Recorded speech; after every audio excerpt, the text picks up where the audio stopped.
the angel of the Lord.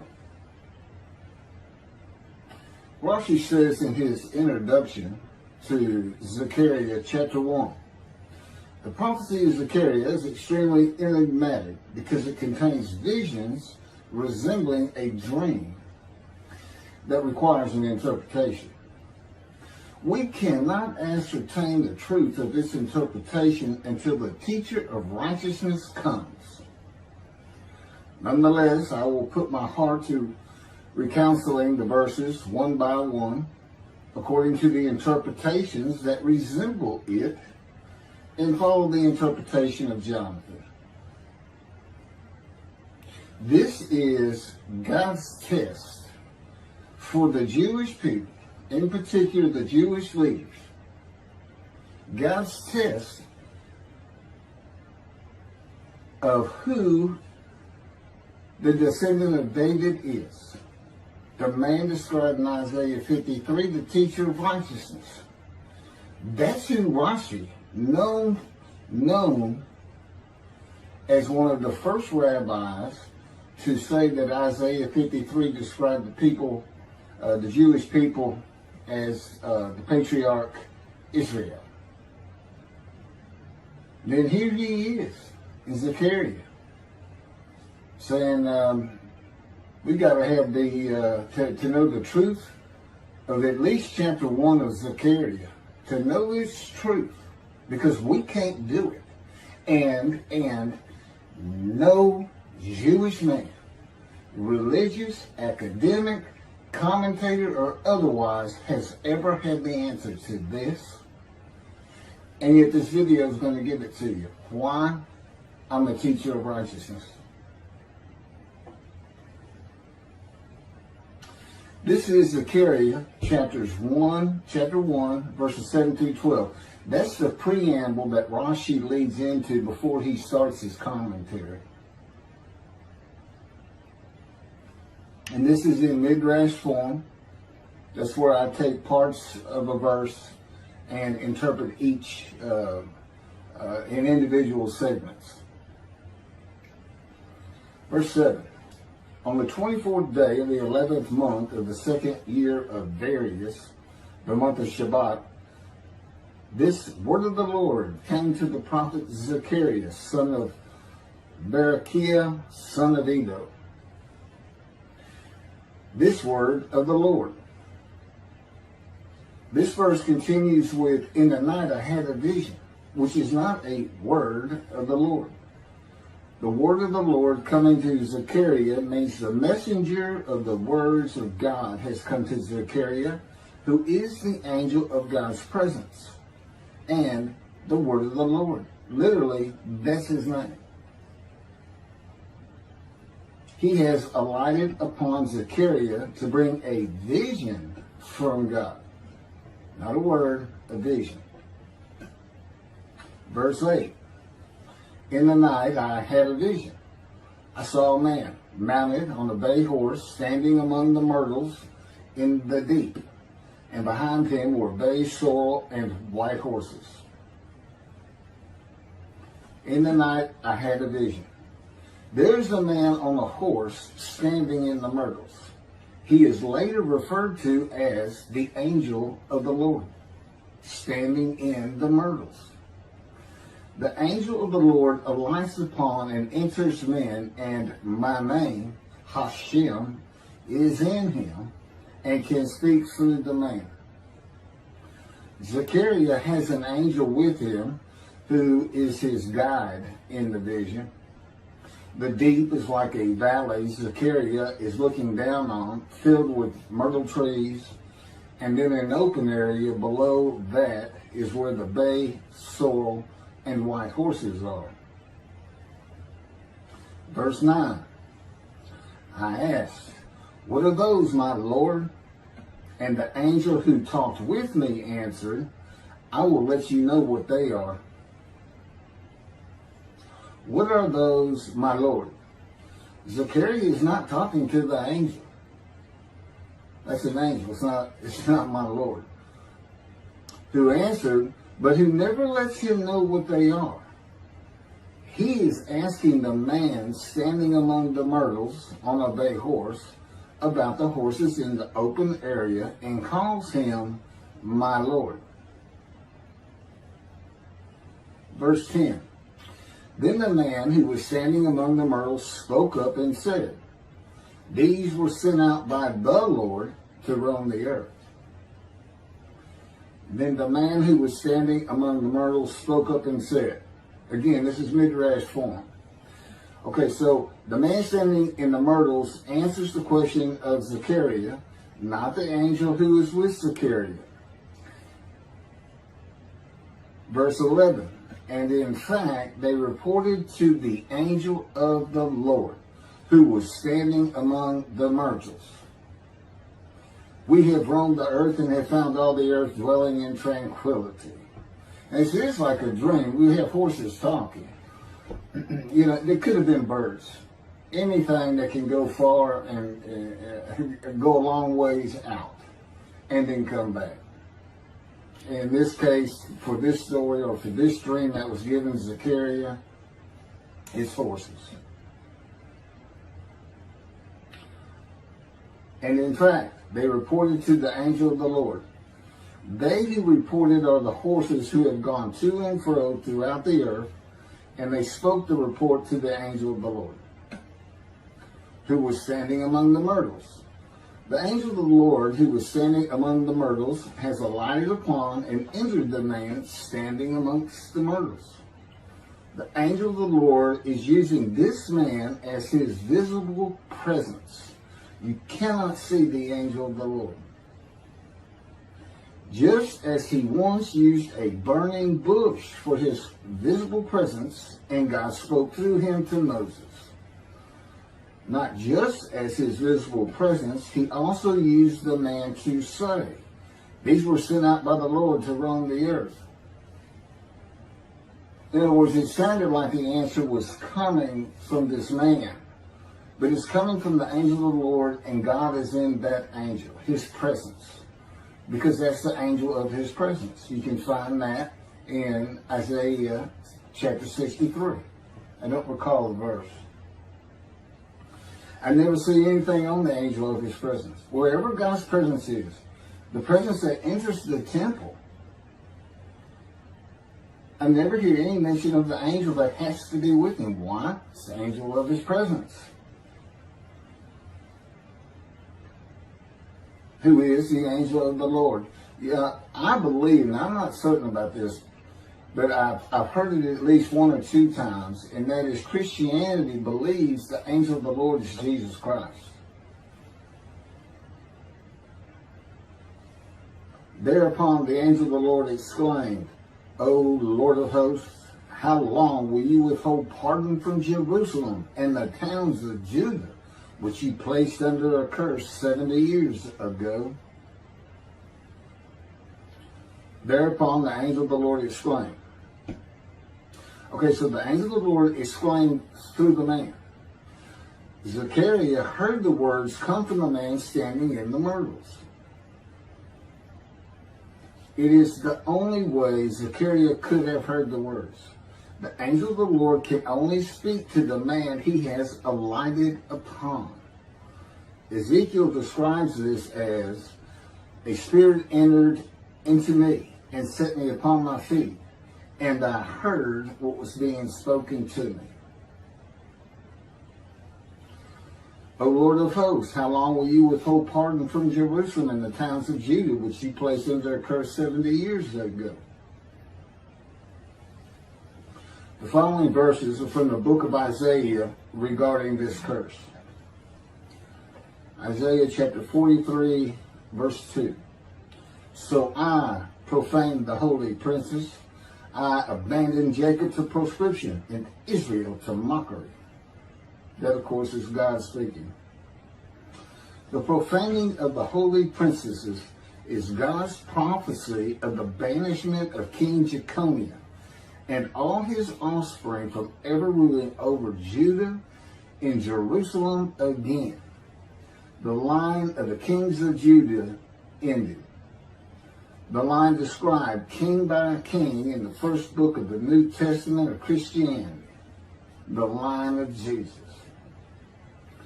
The abandonment and mockery are God's prophecy that the northern kingdom and the southern kingdom of the Israelites would be defeated and deported from the promised land. Isaiah witnessed the deportation of the northern kingdom, but the deportations of the southern kingdom were many years after his death. This is chapter 43, verses 5 through 7. Fear not, for I am with you. I will bring your folk from the east, will gather you out of the west. I will say to the north, give back, and to the south, do not withhold. Bring my sons from afar, and my daughters from the end of the earth. All who are linked to my name, who I have created, formed, and made for my glory. Okay, this is God's prophecy that all the tribes of Israel would return from the Assyrian deportations of the tribes east of the river Jordan, that were Reuben, Gad, and the half tribe of Manasseh, and all the tribes of the northern kingdom, deported by Assyria, defeated and deported, and the Babylonian deportations of the southern kingdom. It is a prophecy that is specific to the Assyrian Babylonian exiles. This prophecy was fulfilled according to the books of Ezra and Nehemiah and their account of all 13 tribes returning to the southern kingdom of the lands of Benjamin and Judah. Jerusalem is within the lands of Benjamin, and his lands are considered part of the kingdom of Judah, since that is where the kings of Judah rule from. 10 tribes being lost and not returning is a myth. When the 7th month arrived, the Israelites being settled in their towns, the entire people assembled as one man in Jerusalem, as the man Israel, all of them. When the people Israel gather as one man, it is all 12 tribes who were allotted lots of the promised land, and the Levites, they did not receive a portion. They were allowed to go from lot to lot, tribe to tribe, and everybody was supposed to take care of them. The Levites, that would be Levi, the son of Levi, the priestly tribe without an allotment of the promised lands. Judahites and Benjaminites alone are not Israel, though all references to Israelites would include them. All of Israel had returned together to Jerusalem and Judah, mindful of the imported Gentiles in the northern kingdom, imported by the Assyrians, many of whom tried to stop the building of the second temple. This is why everybody returning, all 13 tribes, all went to Judah. The northern kingdom was occupied by Gentiles, I would assume Assyrians and Arabs.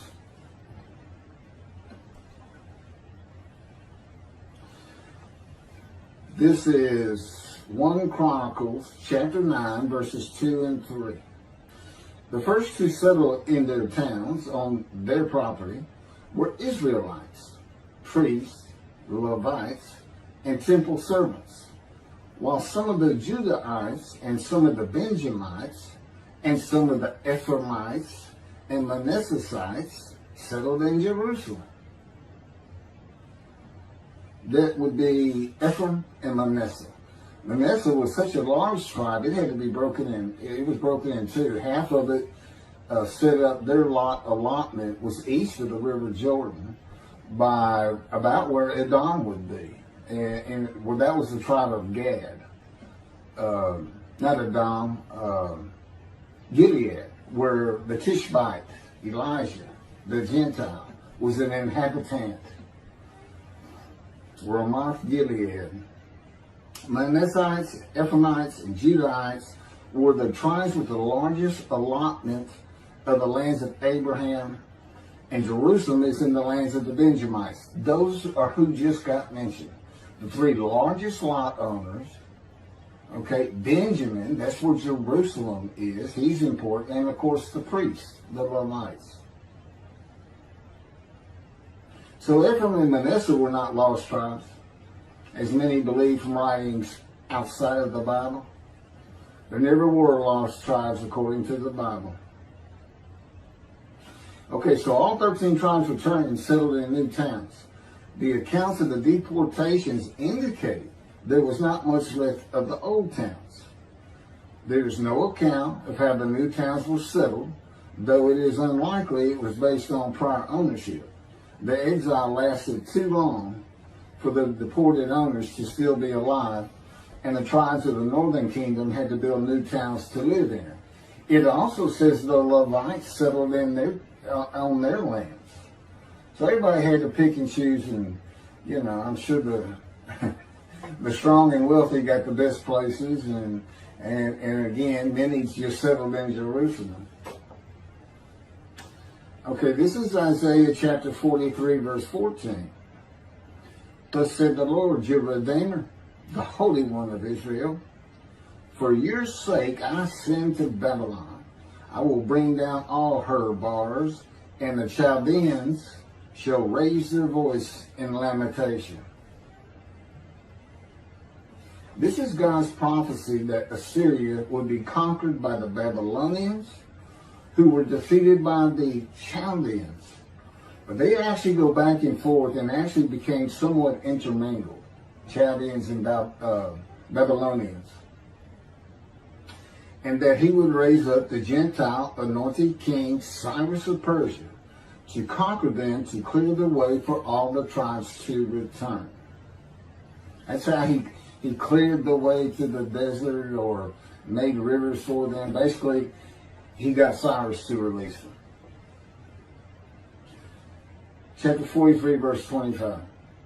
And I never hear anything about this. It is I who, for my own sake, wipe your transgressions away and remember your sins no more. Okay, this is God doing, and he says this, something new. I'm going to do something new for the Israelites.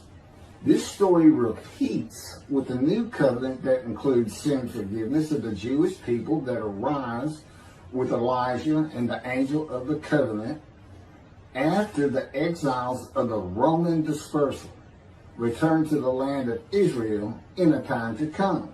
That's in Jeremiah chapter 31. The Jewish people have returned from the Roman dispersal of them throughout the world, the diaspora, which means outside of the promised land, outside of Israel, to a land that lay desolate for more than 2,000 years until after the Holocaust, and they created the state of Israel in 1948. 70 years later, and that's funny too, because they talk about a curse of 70 years. That 70 years, I believe, just applies to the last of 3 deportations of Judah and the defeat by the Babylonians, because the northern kingdom had been defeated and deported long before that, and the first to be defeated and taken to the lands of Assyria was Gad, the half tribe of Manasseh, the lands east of the river Jordan. 70 years later, the land blooms again. Jerusalem has been rebuilt as a great city, larger than it was in ancient times. According to God's words in Jeremiah 31, the time to come to deliver the new covenant with sin forgiveness is here. That's very important for the interpretation of at least chapter 1 of Zechariah. That means the angel of the covenant that you desire of Malachi 3 is on his way, followed by God and the messenger Elijah. And when God's third temple is built, he will return to it suddenly. This is the day of the Lord. That's Malachi chapter 3. Now, Zechariah is in Jerusalem, and the construction on the second temple is about to begin. Isaiah has written God's words of sin forgiveness, which would have removed the curse long before this, when they were returning, when the remnant of the 13 tribes was returning. And the angel of the Lord proclaims, O Lord of hosts, how long will you withhold pardon from Jerusalem and the towns of Judah, which you placed under a curse 70 years ago?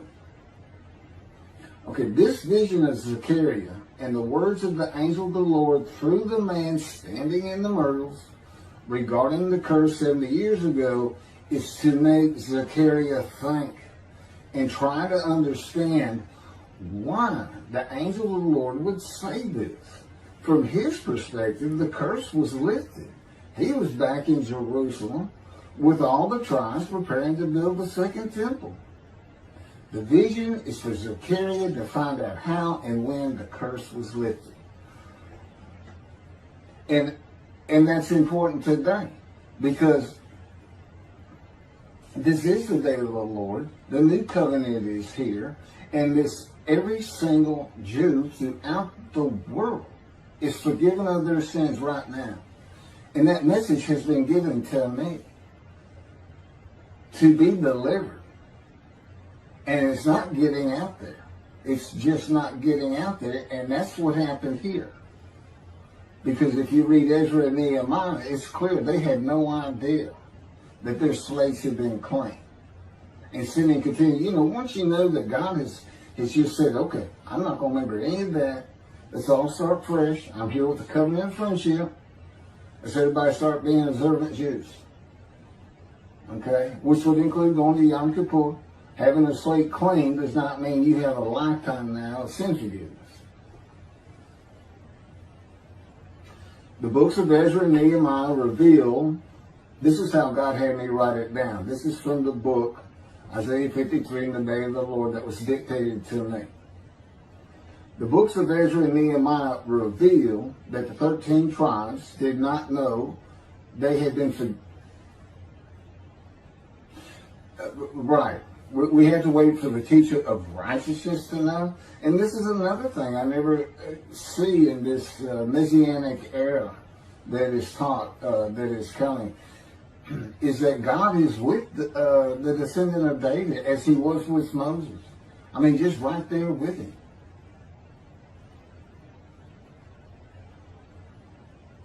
The books of Ezra and Nehemiah reveal that the 13 tribes did not know they had been forgiven of their sins to be a holy seed in the building of the second temple. If people know they have been forgiven and have a clean slate from past transgressions against God and his laws, they are more likely to stop their sinful ways and abide by his laws in the future. The scroll of Isaiah needs to be found and interpreted by Zechariah and the religious leaders so they will know of God's forgiveness of their sins. God will be returning before the temple is built. That will be the third temple, to test the devotion of his righteous servant and make him suitable for his purpose, which might prosper. That includes the building of the third temple. This would begin when his spirit alights upon the anointed one, Moshiach. His presence with his righteous servant will be necessary for the temple to be rebuilt. Islam will not freely hand over their third most holy site to Israel and abandon the Dome of the Rock Mosque, a mosque that sits on the Temple Mount purchased by King David for God, the most holy site of the Jewish people. With God is the angel of his presence who is already on the way. You want me to skip that? Okay, this has been covered in other videos more than once.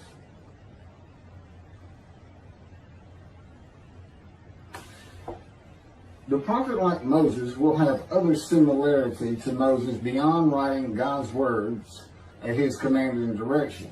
As this was written, at God's command and direction, I typed those words. To the greatest degree possible for any human being, Moshe's identity and existence became one with the Creator. Now that's who you're looking for when you say the prophet like Moses. It's not Joshua. I've heard that one. Which is, it says right there on that page, there's never been another prophet like Moses. Well, his attendant Joshua standing right there. If that's, anyway.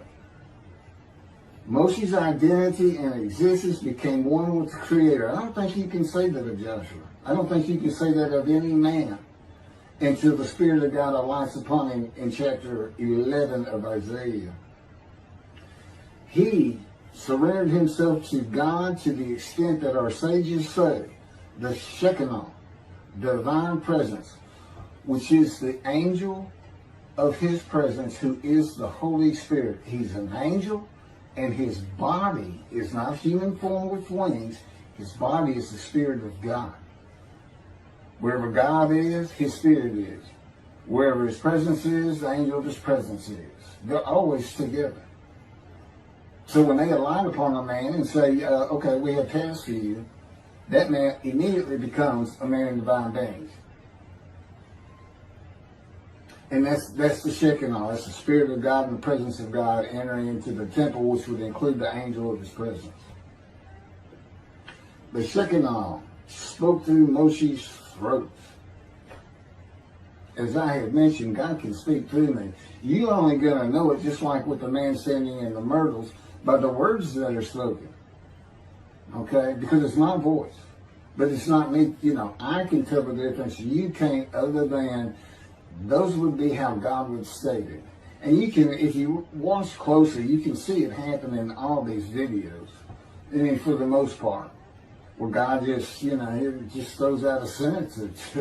And I just keep going, I let him get done and I just pick up from there. We've been working on this for over 13 years. That's from the Zohar, Volume 3, page 232A. And then it says, i.e., he was God's veritable mouthpiece on this earth. That's from the Sefer Hashikos 5749, Volume 1, page 290, and a footnote. The prophet, like Moses, will also have the answer to these questions. Quote, the great Jewish philosophers try to understand the question of how Moses heard God literally, some insisting that God spoke actual words and Moses heard them with his ears, while others suggest that God's speech was communicated silently to Moses' intellect and only uttered in sound by Moses himself. Maimonides, Rambam, even as he affirmed the communication between God and Moses as a fundamental Jewish belief, ultimately conceded the mysteriousness of that process. The entire Torah reached Moses from God in a manner which is figuratively described as speech, but no one has ever known how that took place except Moses himself, whom that speech reached. That's commentary on the Mishnah, Sanhedrin, chapter 1. Well, I have the answers, and I've been telling you the answers. God is in his Spirit. Spirit enters into you, because we find it in Ezekiel. There's where God tells you. God was telling Ezekiel, get up on your feet. Ezekiel says, at that very moment, a Spirit entered into me, and I could hear the words of God. There it is.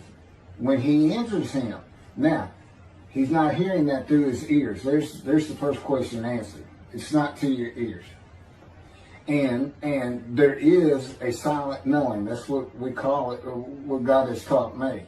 Now, generally, I just hear words as though they came in through my ears and they're in my mind, as though my eyes and my ears had perceived. But he can put just knowledge into my mind without uttering a word. And it's kind of can be pointed out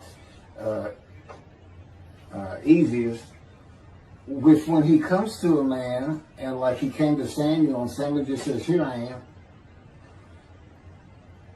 It's as though before he speaks to you, and this is what happened with me, he put in a knowledge in my mind that the God of creation was about to speak to me. And so when he did speak, it was as though he had always been there speaking to me. Not unlike how